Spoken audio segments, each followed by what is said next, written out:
seasoned greetings. The topic is the introduction of the book of Deuteronomy. Deuteronomy is the last of the 5 books of the Torah, which is a Jewish Bible, which means instructions. The book of Torah means instructions. And Deuteronomy is the 5th book of the Holy Bible. Now, the meaning of Deuteronomy means repeating law. Repeating law. Laws which were repeated to the new generation of Israel. The strength of this book of Deuteronomy, was to invest in the new generation of Israel. It was so that they were not to fail where their fathers failed.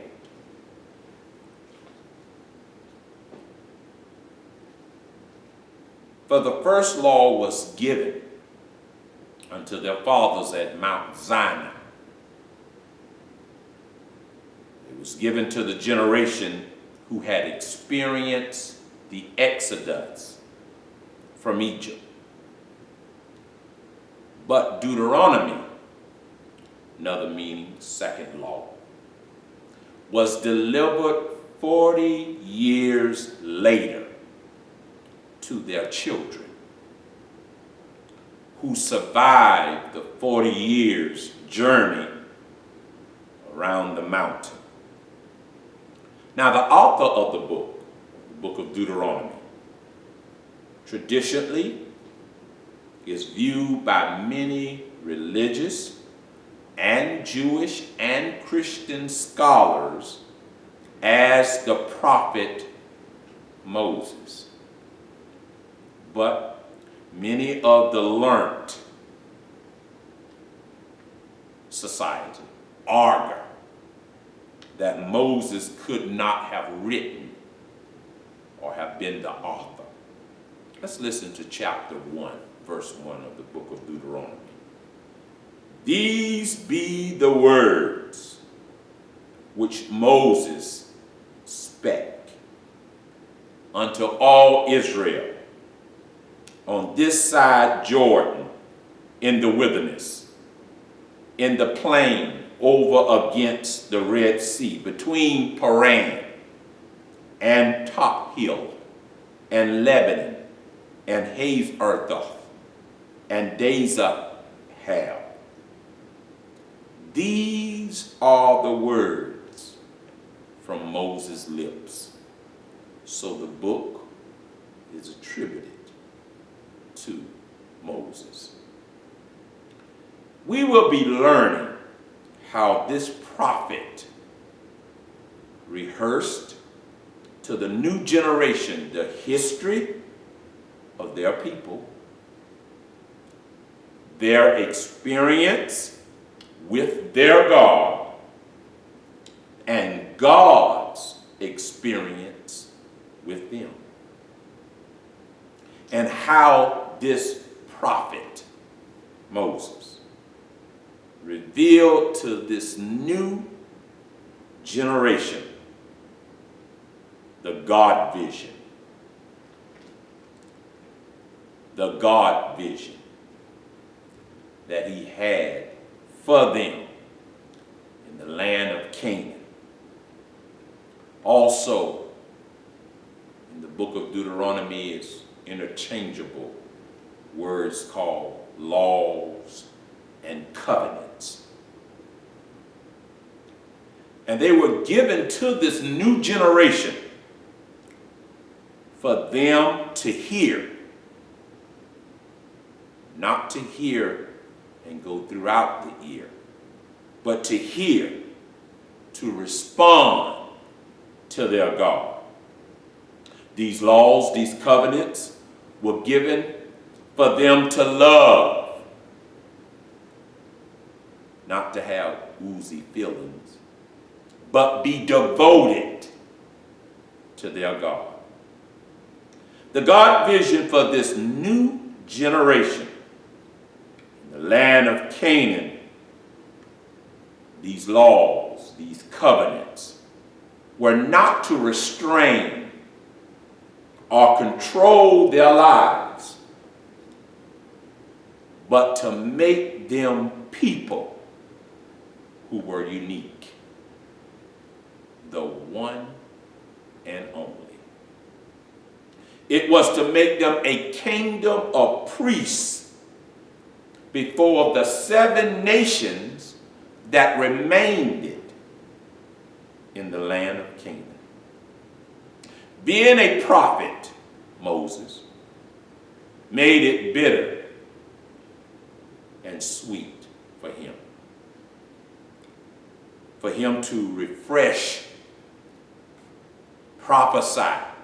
Even in the book of Deuteronomy, he sung unto the people, or he sang unto the people. What made it bitter and sweet, the bitter, he saw their future. Listen to Deuteronomy 32:29. I know that after I die, this is Moses, I know that after I die, you will become wicked and reject what I have told you. And in time to come, you will meet with disaster because you would have made the Lord angry by doing what he has forbidden. That's the bitter, Deuteronomy 31:29. But the sweet, Deuteronomy 18:15.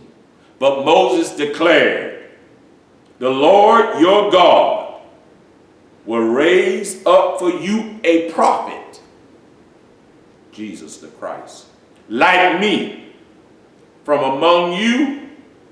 To him you shall listen. Deuteronomy 18:15, the sweet. The book of instructions called the Torah, well, the book of repeated laws called the book of Deuteronomy. In that Torah, Moses taught the people, the Jewish people, the Shema,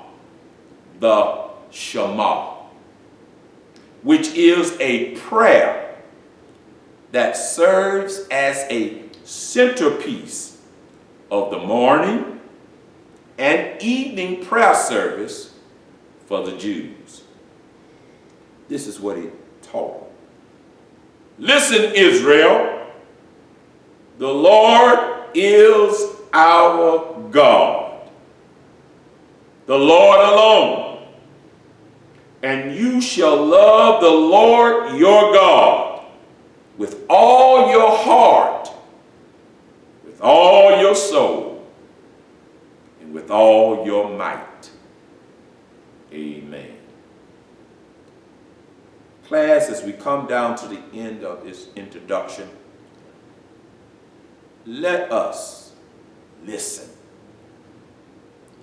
Let us, I beseech thee, meditate as we go through these holiday seasons. Let us listen and meditate in this great book called the book of Deuteronomy, called the second law. As we prepare for the shift, let us share with our children. As we prepare for the change, let us share with others. Merry Christmas and a Happy New Year. Shema.